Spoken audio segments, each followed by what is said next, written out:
इमरान खान ने -1 की तरदीद की है, वही पार्टी चेयरमैन रहेंगे। अडियाला जेल के बाहर मीडिया से गुफ्तगू करते हुए लतीफ खोसा का कहना था कि चेयरमैन पीटीआई ने -1 की खबरों की तरदीद की है। इंट्रा पार्टी इलेक्शन में पीटीआई के मौजूदा चेयरमैन उम्मीदवार होंगे। पीटीआई के चेयरमैन जो हैं वही रहेंगे। इनका कहना था कि चेयरमैन पीटीआई से 1-1.5 घंटा बात हुई, जिसमें इन्होंने 2 टॉक बात की। शेर अफजल मरवती या अली जफर ने जो कहा, इनको शायद गलतफहमी हुई है। लतीफ खोसा का कहना था कि खबर मोनिका के बयान पर चेयरमैन पीटीआई को तकलीफ हुई है कि कोई इतना भी कैसे गिर सकता है। चेयरमैन पीटीआई ने कहा है कि कोई इतना झूठ भी बोल सकता है।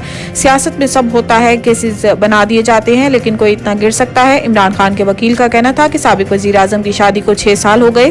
खबर मोनिका को 2 माह पाबंद इस्लासिल रखा गया। जज के सामने बयान पर खबर मोनिका लिखा हुआ कागज पढ़ रहे थे, इन्हें लिखा हुआ कागज दिया गया। खबर मोनिका को 6 साल बाद याद आ गया कि ये इद्दत में शादी हुई है।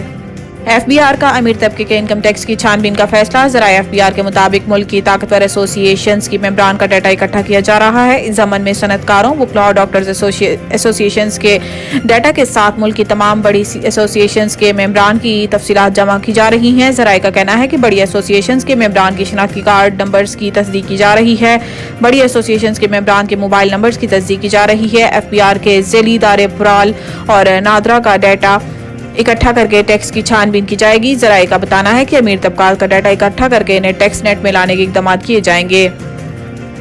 लापता बलोच तलबा बाजियाब ना हुए तो वजीर आजम पर मुकदमा होगा और घर जाना पड़ेगा। इस्लामाबाद हाई कोर्ट में बलोच तलबा बाजियाबी कमीशन की सिफारिशात पर अमल दरामद केस की समाअत हुई। निगरान वजीर दाखिला सरफराज बुगटी, निगरान वजीर इंसानी हकूक खलील जॉर्ज लापता बलोच अफराद की फैमिलीज अदालत के सामने पेश हुई। अदालत ने कहा है कि मजमूई तौर पर 69 तलबा लापता थे। अटॉर्नी जनरल ने बताया है कि वजीर आजम बैरून मुल्क होने की वजह से पेश नहीं हो सके। मजीद 22 बलोच तलबा बाजियाब हो गए हैं। 28 बलोच तलबा ताहत लापता हैं।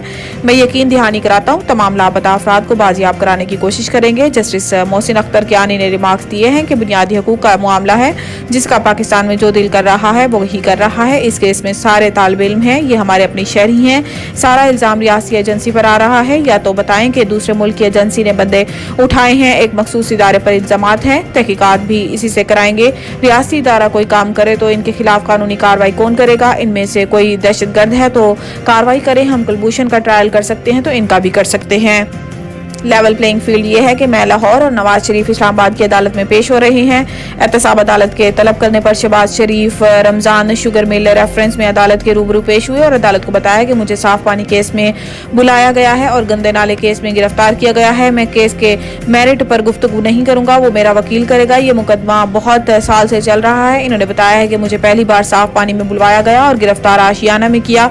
आशियाना इकबाल में मुझे आपकी अदालत ने इंसाफ दिया। इसके बाद नैब ने मुझे गंदे नाले केस में गिरफ्तार कर लिया। मुझे कहा गया कि बेटे की शुगर मिल के बाहर गंदा नाला तामीर करवाया है।